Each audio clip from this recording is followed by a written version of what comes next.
And welcome to the Press Start podcast, Press Start Australia's weekly video game discussion podcast, brought to you today by SteelSeries and their new range of Alias microphones. The mics made for gamers, and a big shout out to SteelSeries for supporting our show.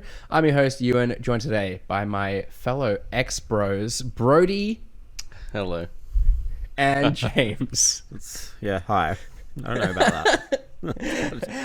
On the show today, we're going to be talking about Brodie's review of Ultros and James, your review of Banished's Ghosts of New Eden. But first, we are, of course, talking about Xbox's business update that happened this morning. As of recording, we've kind of held the show all week to hear what Xbox had to say for themselves, given all the news that's kind of bounced back and forth over the last fortnight about what was happening with Xbox's games and their exclusivity. And yeah, this morning they released a statement, made an appearance on, I'm forgetting the name of the podcast now, but we had Phil Spencer, Matt Booty, Sarah Bond. Thank you. Appreciate it. Appear on and answer kind of like speak to a ton of the points that have been up in the air and people have been speculating on this past fortnight. James, I'll come to you first. How would you describe the update today? Was it what you expected? No. I think it was... I feel like it was a lot of... Maybe it's... I feel like it was nothing almost. Like, it didn't feel like a huge... like shock or surprise and anything. It was really vague, kind of, and I don't know. I guess I was expecting this kind of like more grand, sweeping change to the business, whereas this just feels like nothing. Like Yeah. I don't see. I mean, I know that they never positioned this as like, how will this save Xbox, but I don't see how any of this will get them in a better position. Personally, Yeah. It was weird, right? Because it was like, I felt like they were trying to downplay things, so without going, it's all right, guys, like, take a deep breath. Like, they didn't do any of that. Like, I think they kind of treated it all very seriously. But yeah, certainly they were kind of dismissing a lot of the concerns people had. which I think is good. Like that would be something I think a lot of people had. Like we obviously spoke about last week or the week before about how people were getting pretty dramatic with it all and like already quitting Xbox and shit. And it's like, Yeah. I would feel pretty stupid now if I did that. But yeah, like I don't know. I really don't know. Like I don't feel any more like, I guess, at ease that they're going to turn things around than I did before. Like I don't feel better about anything. I don't think porting these 4 mystery games is going to like save them like or push them to the top. But then I think if they're pulling out of the race to make their own race, but then I would also argue they're not even pulling out of the race anymore still. But I don't know. It's so hard like thinking about like managing expectations when like there's so many leaks and shit out there. And I know like I really want to, we always say we try to like kind of ignore them as best we can, but it's very hard to now. Like, Yeah. And so to kind of summarize, I guess, what was like covered as part of the update. Yeah, probably start with Xbox stated that Game Pass will continue to only be available on Xbox platforms, which I guess is interesting of itself. Like, what do they mean by Xbox platforms? We can circle back to that later. They also suggested that more hardware was on the way and confirmed that they're as committed to game preservation as ever with backwards compatibility, cross-play, cross-save progression, and cloud gaming, all integral parts of their future. I want to talk about that, but let's go back to it later. Okay. Sure. Put a pin in that as well. Yeah, absolutely. They did concede, as you noted, James, that 4 games are coming to other platforms, but did not explicitly reveal them. They ruled out Indiana Jones and Starfield, though, and said that the exclusive strategy was not fundamentally changing. But I guess you could say changing in some parts. James, you've said there, it didn't reassure you about their future terribly much. Brodie, how do you feel? But like everything that kind of came out, how is it all sitting with you in this moment? It's pretty much what I had expected, like James alluded to. Like, I think if I was some of those doomsaying influencer types who were throwing their Xboxes in the bins last week, then you'd feel like a bit of a dill. But yeah, I mean, again, to echo James, I don't see it as a massive sweeping change in strategy. Like, even if it is the rumored games going across, being like Pentiment, Hi-Fi Rush, like you've already seen previously, like Xbox published games go across to like Switch and stuff like that. So it's not new. If anything, I'm relieved. Like, I had an emotional response to the rumors last week. Like, I was like, we've invested 10 years in this, and now they're going to start giving away all our exclusives. So I'm... but I saw the business side as well. I saw the business side if they were to do that. But if anything, as a Xbox user and someone in that ecosystem, I'm relieved that they're not throwing the baby out with the bathwater. Like, they're going to maintain their exclusive strategy. I'm glad that's not changing. Like Starfield, Indiana Jones, they're still going to have these tentpole releases that are going to make Xbox a destination console, hopefully, as all these releases keep lining up. So in that sense, I'm glad. I was pretty happy with the podcast in general. Like, it was pretty concise for all things that they managed to get across. And Phil Spencer is, he's a hell of a PR guy. Like, I could hear him read the dictionary, I reckon.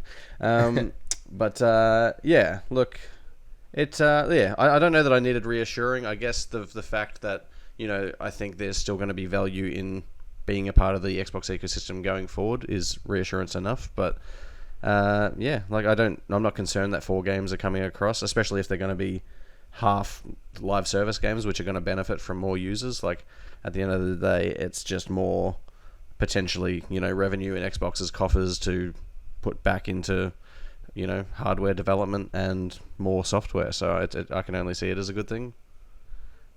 I did. I also had an emotional response to everything, but it wasn't so much about exclusives. It was more about, I just thought about, I literally, I started buying digital with 360 a lot. And I have discs as well, and I've carried that through to, the end of now. But and I was thinking, if they were to just throw it all out, that would be really shit, because I have invested so much, time and money into this ecosystem.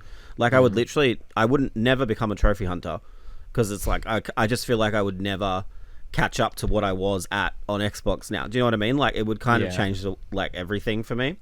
So I would say, in the spirit of that, it's also good to hear that they're not moving away from hardware. Which is the part that I guess relieved me the most. Yeah, which they easily could have, with Game Pass being a big integral part of that strategy. They could have easily just said, why invest in something that doesn't really provide a return? But the fact that they're still talking about, pushing tech forward, I think that's pretty exciting.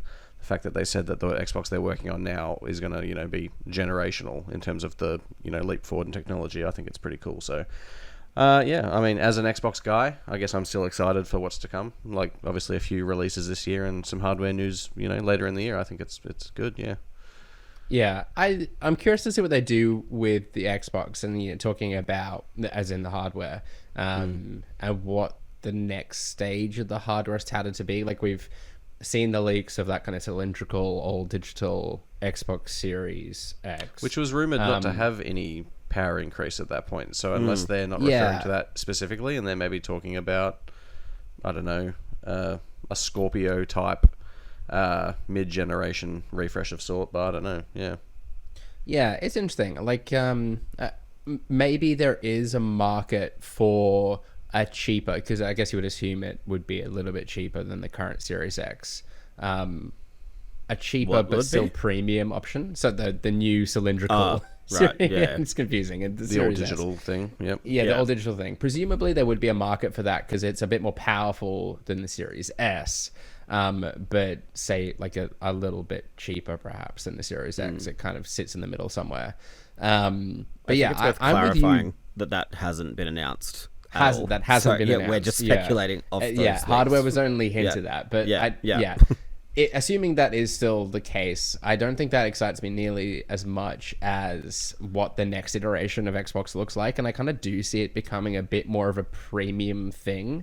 All the language around Xbox continuing to be the best place to play Game Pass, because we all know the Game Pass is available elsewhere, right? If you got a Samsung TV, there's an app there, but you're streaming it, it's not running natively. Phones, iPhones soon, now. Yeah, I think there'll be those kind of gateway drugs, for lack of a better term, like those kind of entry level sort of things to kind of get you hooked a little bit on Game Pass and at least poke around and see what it has to offer. But they're going to preserve the kind of premium experience for their Xbox hardware. I kind of get that is the strategy. And yeah, I guess like when it comes to exclusives now, it's really just going to be a case by case basis. I think that's going to be exhausting. The fact that there's going to be discourse around every fucking game that comes out. It's like, oh, I wonder if this one could come to PlayStation. But this is also kind of what I wanted them to be. Not like when I said last week that I feel like the messaging just needs to be really clear and concise, and they're just not learning from that. I feel. Yeah, I think being like, like 4 games are coming, but who knows what they are? And then like, obviously. Some insiders have decided to chime in. I also think, like, if they were just, like, clear, these, like, shitty insiders who tweet and shit all the time wouldn't have, like, oxygen to, you know what I mean? Like, that's the other thing that's really frustrating. I wish they would just come out and we don't have to do this, like, weird guessing or, like, looking at dickheads' tweet feeds. Like, I don't know. You'd presume they can't, though, mention anything. I've got a feeling... It's probably tied to, like, Nintendo stuff or Sony stuff. I'm assuming there's, like, a deal or something. Yeah, you're right, Brodie. Like, thinking about it level-headedly, there probably is, like, some kind of agreement. Which is kind of weird in a direct or a state because of play. They're the publishers of these games. Like, so... Wait, why would they be making deals like that? Yeah, but they might be like, I don't know, like, let's... Well, because they want eyes we'll make on this, it. We'll make this cheaper for you if you let us reveal it on our terms. Or maybe, like... Or in a why state of wouldn't play you... or like a direct... Yeah, that's right. If you... Yeah, and like hundreds and thousands of people watch those things. So, I mean, like, to get the eyes on it, I think it's a good thing. And it's another... That did happen. The rumor was that did happen for GoldenEye. That was why it was revealed, I think, first on the direct, maybe... Yeah, there was definitely. And I feel like back in the day, Cuphead popped up on a state of play, maybe, or something like that. It was. I think it was. It was on a direct as well. Yeah. Yeah. Yeah. I can't remember what I was going to say. No, it's gone. Sorry. I'm sorry. With these 4 games, though, kind of, I guess all the speculation is that it's going to be Sea of Thieves, Grounded, Pentiment, and Hi-Fi Rush. Which I think like wouldn't surprise anyone. Like they all kind of seem like pretty logical games to bring over. Particularly the live service ones, I suppose. And I think it's kind of interesting as well that Phil Spencer made comments about Helldivers 2 and how it kind of doesn't benefit Sony to have a game like that as an exclusive on their platforms. And obviously this is a game that we've seen come out this past fortnight. When did it come out? Was that it was last week? Just this past last week. I'm pretty sure it was last week. It's doing gangbusters on Steam, right? Like it's setting records for PlayStation on Steam. And I think that's kind of evidence to Phil Spencer's point, right? That actually a live service game, it benefits to have it on multiple platforms and make the most of crossplay. And yeah, kind of Helldivers, I think, is making much bigger splash than anyone would have anticipated it to. And maybe that would have been bigger still had they brought it to Xbox as well. But yeah, still I feel like it's a little irritating to hear him mention stuff like Roblox and Fortnite and go, there's more I want to get into this, but I'll stick with just like those 2 games for the moment. Like, look at them as kind of a bastion of like what is possible with games nowadays. And I feel like those are the 2 games everyone has like front of mind when they're thinking or dreaming up another live service game. And it's a little frustrating, I suppose, that is still what many people in the industry are kind of like working towards, particularly when Suicide Squad's just come out and not been great. But I do hear his point that like if that is to be successful, if that is what you're trying to achieve, multi-platform may well be the way to go. And as someone that loves Grounded and loves Sea of Thieves, I'm excited to see the boost that community would likely receive off the back of a PlayStation game, of a PlayStation release. I don't think it's going to be the next Roblox. I don't think it's going to be the next Fortnite. That possibility of that ever happening is well behind us. But yeah, I think he's got a lot of point there, and I wouldn't be surprised if like Xbox continue to do that with every live service release going forward. Might have saved Redfall, but maybe should a Redfall 2 ever happen, that it'll be multi-platform day and date. I was going to say, on the flip side as well, I think it does serve them as well to put these smaller games like Hi-Fi Rush on there too, because when is it Tango? Yeah, when Tango obviously maybe put out a sequel for that and it's exclusive to Xbox and it's on Game Pass, it might, you know, find an audience on Switch or PlayStation and they'll say, oh, I want to play the sequel to that, and suddenly they come across. So same with Obsidian, like, you know, Pentiment I think is a really great story, so people might see them as, oh, geez, they tell a good story, maybe I'll check out Avowed, I'll jump on Game Pass. So yeah, I think there's a lot of upswing to... And I think Phil used pretty interesting language when he said, like, the games that they're putting across have reached their potential on Xbox. Like, so there's really nothing to lose. Like, you're only creating more revenue stream, which is a good thing. Obviously, you're going to upset some, console purist fanboy types on Twitter and stuff, and they'll be angry for a week or two, but ultimately, yeah, you're there to make money, so... I think we've established I'm pretty terrible at remembering people's names, but the host, I didn't get that, I'm afraid, yeah. Anyhow, she asked the question, like, you know, we had this kind of tremendous year last year, but it wasn't without its challenges. And I guess the elephant in the room was the layoffs in the time as well. And while she didn't call that in the question, Phil Spencer did sort of address that. And he just kind of like explained the business of the industry in quite an interesting way, and that like it needs to keep growing. And I guess that's a kind of a frustration people have with business, is that like plateauing isn't sufficient. Like, oh, we make billions of dollars a year, we can just continue making billions of dollars a year. It's actually gotta be, no, we need to make more billions each year and more billions a year after that. It's a frustration, I get it, but that's just kind anyone of who works the in world a and corporate investment outside, it's not just a gaming thing. Like Shannon will say it as well, like I know we've always talked about it, like it is unfortunately just the way it is. Which doesn't make it like any better, obviously, for those people.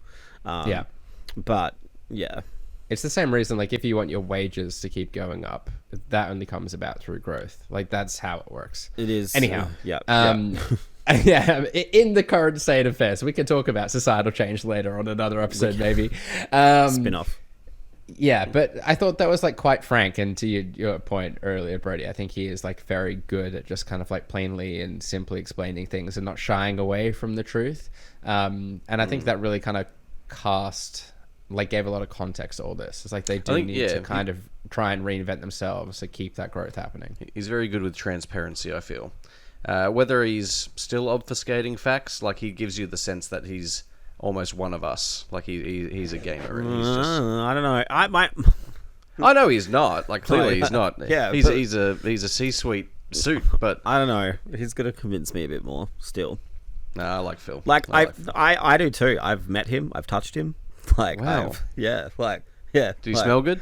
I don't. He didn't have a smell. Just so you know. Like there was no smell. He's an android. It wasn't no bad or good smell. Just a neutral scent. But he smelled like the room. Anyway, what my point was like I know what you mean, Brodie, but I do think like I don't know.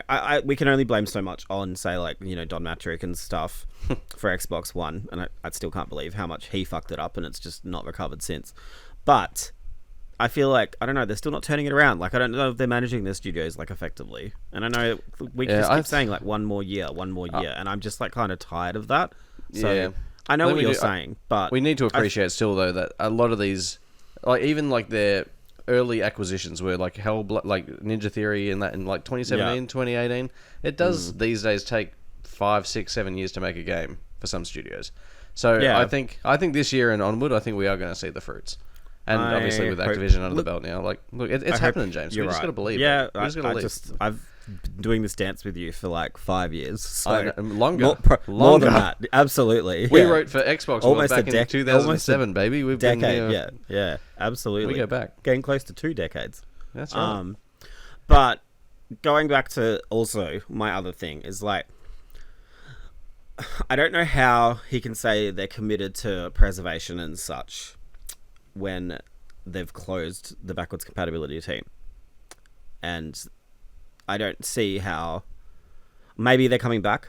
Who knows? But like that was something that like I kind of raised an eyebrow at, is because I feel like they were doing really good work there, like better work than anybody else. I don't think we can argue that. Like I feel like licensing gets in the way a lot as well. But I also hope that when they say they're committed to game preservation, but then also cutting the department that's responsible for physical games. Like, I don't know if that is really putting your money where your mouth is, if that makes sense. Yeah, it's I kind of took the comment around backwards compatibility more of like ensuring backwards compatibility, Like going in forward? future, Yeah, going forward, yeah, yeah. yeah. Because he made mention of like Windows and how like the Windows architecture hasn't ever changed like substantially enough that PC games just work forever and ever more.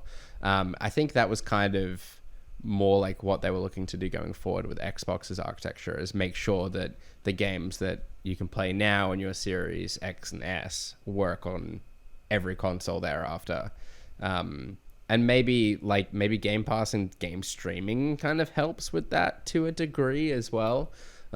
They could just like have emulation software kind of running off their computers and server farms, that sort of thing.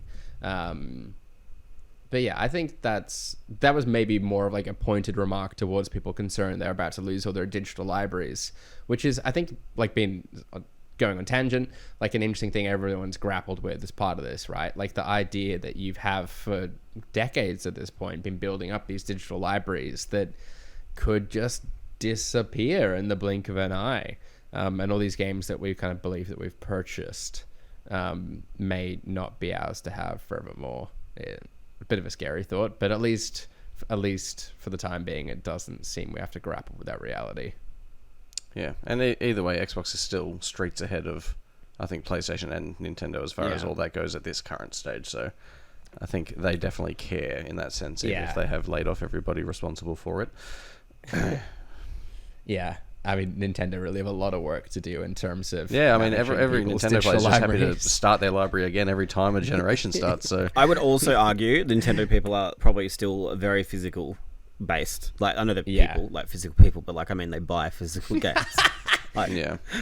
Nintendo gamers out here. Ironically, Switch for some reason, I never play it. It's the only platform I buy physical for some reason. So yeah, same. But it's just odd. I don't know. Yeah, something about it. I know it's not in the notes, but in terms of the Game Pass chat about numbers and stuff, how do we feel about that? Because I've got a sneaking suspicion, and I've been doing some reading, so maybe I'm just in the conspiracy theory loop now. I don't think it's growing anymore. No, right? No, like, because I feel like they're purposefully not talking about numbers, and then they fluffed it up a lot by saying including the core people now. Yeah. Which, to me, I think if you do the math, it's like they almost lost 1 million or 2 million or something. Which since the last update last year, or 2022, I think even. But like, do you think that? Why do you think that is? Like, I feel like there is, for me, like there's something to play every month on Game Pass. But yeah, do you think it's the first party that's like not like what do people want? I don't. Like, I don't why is see, it not? Why is it not growing? Like, why do you feel that? I would love to see the breakdown in where all these subscribers are, because I wonder if it's a matter of that they're not penetrating the Samsung market, or PC. It's just not really catching on, or I'm more curious about that, because you would argue 30 odd million people is like still a good attach rate, considering like their install base for consoles isn't that great comparatively to like say PlayStation or Nintendo. So yeah, I do wonder if it's just a fact that they're not penetrating other markets as much as they would have thought they would. Not everyone has a Samsung TV. Maybe the change on iPhone might see a little bit of a swing. Like, hopefully that opening up will get a few people in. But yeah. Yeah, I think to Brodie's point, it probably is kind of about penetration and with regards to like particular segments. Like, I feel amongst hardcore gamers, you've probably got a higher degree of penetration, right? Like, there's probably more within that cohort. There's more people subscribe to Game Pass as a percentage. Where you're probably like they're struggling to gain much traction is the more casual gaming market. The types that might only play a handful of games a year. Maybe it's an Assassin's Creed, maybe it's a Call of Duty, FIFA, maybe GTA. it's a FIFA, that kind of thing. GTA, yeah. I don't think they really see much of the appeal in Game Pass, and that's kind of just down to the games that are available there. But to Brodie's point earlier, that could be about to change with the Activision Blizzard acquisition, and that kind of finally come to fruition. They took the opportunity to announce that Diablo 4 would be coming, so presumably they're kind of got a bit of a roadmap now about how those games are coming across. But the second that every Call of Duty game is in there, and games going forward are day and date for the price of $15 a month, whereas if you're on PlayStation you're forking out $100 a year, suddenly that net just kind of widens, I think, and they start. I think the minute the first Call of Duty lands on there, not the first Call of Duty, but the first new Call of Duty lands on their day and date. Yeah, cool. Yeah. Big red. I think suddenly you have people kind of waking up and going, what is this Game Pass thing? Yeah, I could pay $15. I don't know how many people are doing that at the moment in the casual sort of sphere. The three of us know all about it, and I'm sure people listening to this podcast know all about Game Pass and have a good idea of the games that are offered there. But realistically, we kind of only represent a small piece of the pie. The only reason I got it, just thinking back now, is I was a gold person, like a gold subscriber, and I worked out when they announced Ultimate that it was $8 more per month, and I get all these games, and I was like, cool, I'll do that, and then that was it. I never turned it off. Yeah. But obviously, that's a different situation. I think it's word of mouth, maybe even. People are why are you paying for that? You can just get it on Game Pass, which is a thing I think people say to each other already. But for COD especially, I think COD is, you're right, the COD is the game. Yeah. Yeah. I'm very curious, though, that they didn't say more about Palworld. I know they gave it a bit of a mention, but I would be very curious. Maybe it's just a bit too revealing, but I'd be very curious to see. Now, a little bit. It's lost 2/3 of its play. Dramatic. Yeah. I know you're still playing it, Ewan, but I am still playing it. I'm on at 2 a.m. my time, and I see it going, and I'm like, what is he doing? I think my recording dropped out earlier because I'm still the one running the server for F1. My game time on that is over 100 hours, but it's just me staying logged in so the server stays alive for us. That's nice. I know, it's costing my electricity bill. You're like a blood bank. Truly the Mother Teresa of the Pal world. But I think Pal World, they've found themselves this tremendous success, and they'll add content to it over time. And I'm curious to see what that continues to do for Game Pass. Bringing it back to the topic, no doubt a lot of people gave Game Pass a go for the first time to give Pal World a bit of a go, and maybe they've fallen off after that month, and that hurts the subscriber numbers. But as soon as more content comes out for that game, I reckon they'll come back. I think sleeper hits like Palworld generate really good word of mouth for Game Pass as a whole. And I think they're probably hoping to have more of that. I think they kind of hope to have that with Grounded, hope to have that with Sea of Thieves to an extent. But maybe that's the strategy going forward. It's kind of start the groundswell, then widen the net. But make the kind of appeal of Game Pass be you get the inside scoop, you get the head start on these cool new games that we've got coming out. Yeah. Did we get to everything you wanted to cover, James? I know I rattled through a bunch of stuff when we were let's put a pin in that. No, did you have any opinions about cloud gaming or cross-save progression, anything like that? I think they should definitely. I think they should put a lot more emphasis on the fact you can play it anywhere.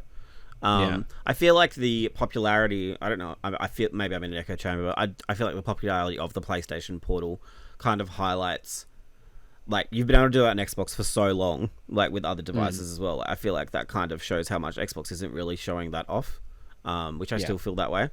My big thing, though, is, and this is probably a really big topic, so maybe I shouldn't mention it, but I will, is that I don't know if we necessarily need, more powerful hardware now. I feel like we're feeling the crunch. Just give us games. Yeah, just get the game sorted and we'll be good. I feel like Sony is feeling that too, in terms of putting out these AAA games is hard to do at a Quad regular AAA cadence. for Ubisoft. Yeah, yeah. think that game's running on like the Black Flag engine. But yeah, anyway, like, It was being developed when 360 was a thing. do you know what I mean? Like, I feel like these games are getting so much more expensive, and if we just keep pushing this envelope up and up and up, it's just like, And yeah, I don't know if that's. I feel like it's going to be really interesting to see where games are at in like 2 to 3 years, because I feel like we're already feeling that. I feel like you've previously made good points about how iterative this generation's felt. I think like the changes have largely been, frame rate maybe and ray tracing, it's been really shit hasn't for first party. Honestly, like it has been shit. Like I genuinely feel that. I feel like third parties have been doing so much heavy lifting. Yeah, like when you think about some of the first party games that have really hit, like honestly, like I liked Spider-Man 2 as a game, but I don't think it pushed the envelope forward graphically or in any terms of fidelity at all. But then you think of other games, none are coming to mind as far as third party goes, but yeah, it's hard to see where any of that, progression is coming from. But to your Spider-Man example as well, like I feel like those games don't feel like as much of a jump because they do have to kind of build upon what they've already done, and because of how expensive it is to just throw it all away. Whereas, and then you hear about the budget for that game, man. Like that's fucked. Like I can't. Like, is that more? Was it more than The Last of Us? I think it was like 300 million or something. Which is like wild to me. Like to me, The Last of Us maybe is a much greater artistic achievement. I can't believe I'm saying this. That's huge. That's huge coming from you. Than Spider-Man. So like, and it probably costs less. Do you know what I mean? Even Alan Wake, like Yeah. like, and that game just crossed 1 million, and it's like, I don't know. Yeah, it's sold 1/10 of the copies that Spider-Man has. Yeah, it's like I don't know if more power is the answer, honestly, for either of them. Like, and I just don't think. Yeah, there's like no evidence to suggest that that's what gamers want necessarily either. Like if you look at the success of going back to Power World, like that is not the prettiest game in the world. It but do you know what? Particularly great. Like historically as well, PS2 was like the winner that gen, and that was the least powerful of the three. The Switch has been very successful. And I think that's probably the thing about Nintendo is I feel like they realized that early on, just before they did the Wii, is that like the power race is not financially sustainable long term, and I'm kind of glad they did, because I don't think they would be around. I don't think if they were trying to fight the same fight as Sony and Microsoft are now, they would not be around. Yeah, actually, you want to ensure steady, kind of like cost-effective releases and focus on quality of gameplay mechanics or story or something instead, rather than its visual presentation. Yeah, makes a lot of sense. Wow. Okay. Big topic. I'm sure we'll still have plenty more to talk about Xbox in the future, in our own future here on the podcast. But before we move on, I do want to tell you about... What? About the Steel. Look, the segues need work. I'm not gonna lie. Trying to get a Madden sponsorship. Speaking of sponsorships, I want to tell you about our SteelSeries mics that we're using here on the show. As you know, we're big fans of SteelSeries products. A lot of us have headsets and peripherals that are all from SteelSeries as well. And we've been using their new Alias mics here on the show. They're fantastic for gamers like us that want professional sounding audio quality without the complexity of a studio setup of sorts. There's 2 microphones in the range. I've got the Alias, which uses a single USB-C connection, makes it super easy to connect up and use. Shannon, who's not here with us today, he and Kieran are busy off watching Taylor Swift, I believe. But he's got the Alias Pro, which has the XLR connection into a nice little DAC that's got like volume controls and handy mute buttons at its disposal as well. Both use the capsule that is 3 times bigger than most other microphones on the market, though, and together with their Sonar AI noise cancelling software, cancel out a lot of the unwanted background audio that is a real nuisance for podcasts like ours. But massive thanks to SteelSeries for continuing to support the show. I have a couple of reviews to quiz you, the 2 of you, about as well. Brodie, I'm eager to start with James, actually, because James is about to do a lot of talking with What the Wiki. So we'll do James and then Brodie and then back to James. James, you reviewed Banished's Ghosts of New Eden this past week. This is a game I remember you being really excited about after you previewed it some time back. Did it live up to your expectations? Absolutely did, Ewan. I don't know. I love that. Yeah, I really liked it.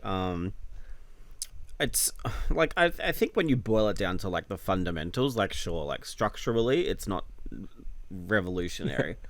Like it is like a very similar structure to say like a God of War or like Tomb Raider, where you've kind of got this open world, but it's not this massive open world. Do you know what I mean? Kind of like hub world, kind of yeah. semi-open Like sort of thing. yes, I'd call semi-open, I guess. Yeah. And you can go explore, do side quests, all that shit.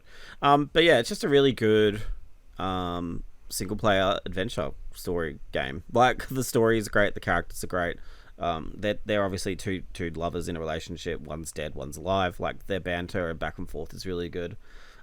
Which is like what you would expect from the people who made Life is Strange and Vampire and stuff. So yeah, and then the combat is fun. I just really liked it. I was kind of shocked to discover that I think I'm the highest score on Metacritic, but maybe.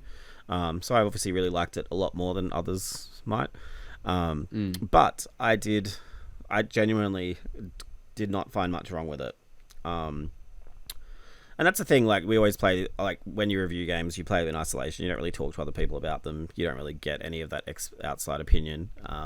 Yeah. So yeah, I was just really enjoying it. You know, going to each settlement, like speaking to everyone, kind of investigating these hauntings and deciding who you think was kind of brought it upon themselves, or you want to like move the ghost on because it's their fault. You know, like there's a lot of choice to be made as to, you know, who to move on and stuff, and that affects how you whether or not you bring back your partner to life as well. So some really tough decisions. Like I genuinely stopped and like would maybe go make a tea or something and ruminate on what I've thought about before I decided whether or not to kill this person, or because like I wanted to bring, you have to make an oath at the beginning if you want to bring like your partner back or help them move on. But then you can still obviously like change what you do throughout the game. And I really want to stay true to my oath and bring back her name's Enteo. But yeah, I think it's a really, really good, solid game with great combat, good story, hard choices to make. Looks really nice too. I know like that's not something I super value in games, but it is a very nice looking game. Yeah. Do you think it was the kind of story that was like resonating with you the most, or like the characters, or I'm getting the sense it was something more than just like the mechanics of the game, but actually like... Yeah, like I said before, mechanically I don't think it does anything super different. Like when you go off the beaten path and go exploring and stuff, I think that's the thing as well, the exploration is super addictive. Like I didn't find it too boring. There was a lot of variety in the objectives and stuff. Even though the objectives themselves might be like, you know, you kind of do a summoning ritual and then you have to fight the specters that you summon. And that might just be like a 3 waves of enemies to fight. Like that obviously is not groundbreaking, but it's kind of like when you're fighting with Red, the main guy, and Anteo, like you switch between them, they have different abilities each, and you're doing all of that on the fly. I don't know, I personally just didn't find it got old. Like I was always kind of changing it up, because the skill tree as well is adjustable, so you can kind of keep changing what you can do and what you can't do. So kind of experimenting with your build and stuff was also really, really like addictive. Yeah, I can't remember what your question was, but I think it's greater than the sum of its parts. I think is probably the easiest way to put it. Yeah, it kind of all comes together in one of those kind of special sort of ways. Yeah, and I think that the defining thing is like Red and Antea's relationship. Like I can't really think of a game like the way you play as two people who are in love. Trying to think. It Takes Two? How does it compare Haven? to that? Okay, there we go. We've got two. Yeah. GTA 6. We came at you so quickly. Yeah, so quickly. Well, I didn't play Haven. I was going to play it with my friend, actually, and we thought it got a bit weird and awkward, so we stopped. But then, It Takes Two, yeah. I mean, It Takes Two is probably does something a little bit. It's a little bit... I would say It Takes Two is less serious. I'm just trying to think. I feel like there's a degree of levity to It Takes Two, you know, underneath it all. Yeah. Whereas Banished is very much this like kind of like dark ambient kind of moody. All the vibes I've seen and everything I've seen of the game, it actually gives me, and this might be offensive, it gives me like Murdered Soul Suspect vibes for some reason. Tonally. Okay. Totally. Yeah. James is like, that is offensive. Not in terms of what the game is necessarily, because I know That is nothing of the gameplay. disgusting. No. That is reprehensible. You don't have to acknowledge it. Just press on. I think you're wrong there. I would normally try and spin that to make you feel better, but I don't know. That's right. Like I said, I think I've seen like 3 or 4 pictures from it, and it just gave me those vibes for some reason. It's just like, it's so, and I really like how it's so quiet as well. Like I say this in my review, like it's like a road movie. That you've got like 4 settlements and you're traveling between them, and Red and Antea just kind of talk to each other every now and then, and it's just like really nice. And then you kind of realize that you've been talking to each other for ages. So when you get to like a settlement and you meet all these new characters and kind of learn their stories, you kind of have that, I don't know, it's not a relief, but it's like, it's seeing other people. There's like some kind of like I can't put it into words properly, but it's like this cathartic release. I don't know. You feel like you're on the road with them, and when you get to the village and you get to speak to them and stuff, like you're like, are you kind of finding people like similar stories to your own, and it's like the kind of things you discuss, you suddenly see reflected? And no, like it was set in the 1600s, so I don't. A lot of their plights are not. No, I mean like between the characters. Yes, sorry, between the character stories, not you personally. Did you relate to these hundreds of years old people? Yeah, everyone at my work thinks I'm a witch, so that's definitely something I can resonate with. But yeah, like I really like it, and I think everybody should. It's getting swept under the rug a little bit, either because everyone wants to shit on Skull and Bones, or they're playing one of the 3 RPGs that has come out or is coming out in the last 2 months. But I think it will be a bit of a sleeper hit, and I really, really hope it just slowly gets more and more attention, because I think.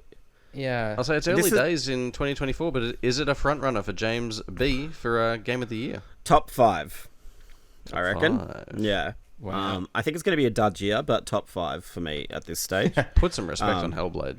We'll see. Look, I'm not confident either. Look, avowed Indiana Jones. I don't know. Yeah, I don't know. I think it is really solid. I think this is the kind of game that, you know, if you're somebody who is always complaining about how games aren't interesting anymore, or like, you know, everything is the same, like this is something different. You know, it reminds me a lot of like Plague Tale in that way, like very surprising, but a very solid, you know, focused single player game with a lot of love, care, and attention put into it. So or you're complaining about like the AA space kind of shrinking away. And this feels like that, but it still feels triple. Like it's got like very well, you know, choreographed and filmed cutscenes. Like I don't know, like it feels good. It reminds me of one of my favorite side missions of The Witcher 3, in which like you're helping someone. I think it's like retrieve bones of like their deceased husband or something like that. Out of a well? Or wife. I can't That's remember very quite the Banished. specifics. It's like on an island, and you have to travel to the island, and it's all haunted and stuff. And anyhow, you kind of discover more of the story, and then ultimately it's up to you if you decide to like complete the ritual and let them rest, or like try and bring them back, that kind of thing. I'm not remembering the specifics, but it gives you that same sort of choice, and it's like quite impactful either way. It's like that, but a whole game. Like and pretty like compelling stories too, and like genuinely hard choices. So really, really fun. I really liked it, and I hope more people will like it. Nice, cool. Well, Brodie, how did you find Ultros? You played that this past week. I feel like we're already off to a pretty banging start of the year in terms of Metroidvanias. Obviously, Prince of Persia: The Lost Crown as well had a lot of people stoked. But how did this other Metroidvania stack up? Yeah, look, really, really good. I can't really speak to how it compares to, say, Prince of Persia, because I have not yet played it, the full game. But yeah, it's a really, really great game. Like, you might remember this is the one that was, I think, revealed at a State of Play, and it looked like the acid trip sort of Metroidvania game. Real psychedelic. Yeah, like, obviously it drew me in with that art style. Like, it's El Huevo who did the art style for, like, the Hotline Miami games and stuff like that, all the key art and stuff for that, so obviously very familiar with his work. But yeah, it's sort of, I don't know, I guess similar to having heard, I think it might have been James talk about Prince of Persia a couple of weeks ago. I think it just serves as proof that, like, Metroidvania, I think, is a fairly oldish genre now. Like, obviously they've been around for a while, and I think this is further proof that a couple of cool novel ideas can really revitalize it and, you know, make it feel like a whole new fresh game. Like, because it's a mix between a, you know, Metroidvania and a roguelike. So, like, it basically works with loops. On every loop, you've got to, like, kill a shaman on this ship, which then it resets the loop and causes this big alien on the ship named Ultros to like reset the timeline, and you've got to kill all the shaman to ultimately break free of the cycle and all that sort of stuff. Really cool, really high sci-fi. There's heaps of lore in it, and it's just really fascinating in that sense. But in it all, there's like a game, like a sub game about gardening. Where like you meet this character and you've got to like you get seeds and all this sort of stuff to like plant all these trees, which ultimately serve as part of the Metroidvania style of it, where like you plant trees which grow between loops and then give you new avenues to explore the ship and stuff like that. It's really cool. And you get this apparatus thing called the extractor, which obviously gives a lot of power-ups as well, which let you like sort of dig in and dig up your seeds and like replant them elsewhere to like try different pathings and stuff like that, and even fly around at certain points. But so it does a lot of cool things in how you sort of traverse the world and all that sort of stuff. There were a few points where I found the pathing, I suppose, to be a little bit obtuse, but I guess it does encourage that exploration to a degree. But there were a few times where I had to reach out to the developer because I was a little bit tricked in terms of which plants I should be using. But look, ultimately, like obviously a really beautiful game. That's what drew me in initially. I love the art style and this score by Oscar Ridelius. I think his like performance name is Rat Vader or something like that. I think the score is like it's such a vibe. Like it's synthy, it's dark, it's it's a mood. So I think obviously the presentation does so much heavy lifting, but at the end of the day, like it's a clever twist on the standard sort of Metroidvania fare that is really cool. The gardening stuff is really cool, and then there's this whole sort of like I guess the second half of the game, without spoiling it, like it sort of adds a twist onto that, where basically you find out that the ship is this big living organism, and you've got to connect all the plants and like all these monoliths and stuff through this big living network. And if you do the living network, then you can reach this second ending and all that sort of stuff. Like it's just really cool, and like as is typical of these things, there's just like secrets on top of secrets, and it's just really fun just digging into it and really getting into it. It's a really cool game. I haven't even touched on the combat. The combat reminded me a little bit like of like Hollow Knight, I guess, a little bit. Like it's very tactile, it's very heavy. And it did feel like one note for maybe the first hour or so until I sort of really dug into the skill tree and all that sort of stuff. And then it really opened up, and what's good is it sort of has a mechanic that reminded me a little of Dead Cells, where you eventually find these things in the world that like allow you to lock the skills, which they equate to memories, in place using these little cortex locks, meaning that you've got these persistent progression that allows you to keep your things in between loops. So it handles progression really well. It's obviously really beautiful. The combat is eventually very fun, and it's just really fun getting around the world and digging up all its secrets. So is the map a map? Like it's not randomly generated? I feel like with time loops sometimes they do that. Like it's no, procedural. The map is a map. So cool. The ship is split up into maybe 5 or 6 different sort of sections, and they each have their own like sort of little mini boss and stuff like that, and their own story that's relevant to the loop and how these people are like stuck in this ship basically. And some of them are aware of it, some of them aren't, and it's just there's a lot of really cool sub stories in there as well. So like if you're interested at all in sort of high sci-fi and Metroidvanias and just like real sluggish combat games, like it's a really cool game. I feel like I need to move on this one. It sounds like right on my street, particularly having enjoyed Prince of Persia as much as I have. I think it's only curious, PC and PS5, so which is a little annoying. I kind of wish this was on the Switch. I feel like this is just Portal. the kind of game that I would play on there. Play on the But Portal. I do have the Portal now, so I could get it on the PlayStation, and just play it on that. That'd be an interesting thing. I played it 98% on the Steam Deck, and it's really looked really good on that still. So nice. Sport for choice on Metrovanias this early in the year. It's pretty sick, and it sounds like this one does like it does as you set off right at the start as well. Brodie is like does enough kind of differently to allow you to play them back to back as well. I would say very cool. I'd take it as a game of the year contender for you already as well. Like go top 5. Yeah, well, I scored it a 9, so that's pretty high already. So I think I think the only other games I've played this year are Last of Us Part 2 Remastered, which is probably not technically a contender if we're treating it like that. Yeah. And Suicide Squad. So enough said. I'm enjoying Suicide Squad, I'll be honest. But anyway, I enjoyed it. I enjoyed it for a bit. How far are you into the end game? / are you at the end game? Oh no, God no! I've killed the Flash, and I'm probably spoilers. I've killed the Flash, and and the game is called Kill the Justice League. and, So yeah, but fuck, there's some crazy people out there. I'm about to do the Green Lantern boss, so look, I guess I'm early days, but You are. yeah, I was enjoying it well, still then. you'd be surprised how quickly you wrap it all The up. loathing I will think. set in. Yeah, okay. All right.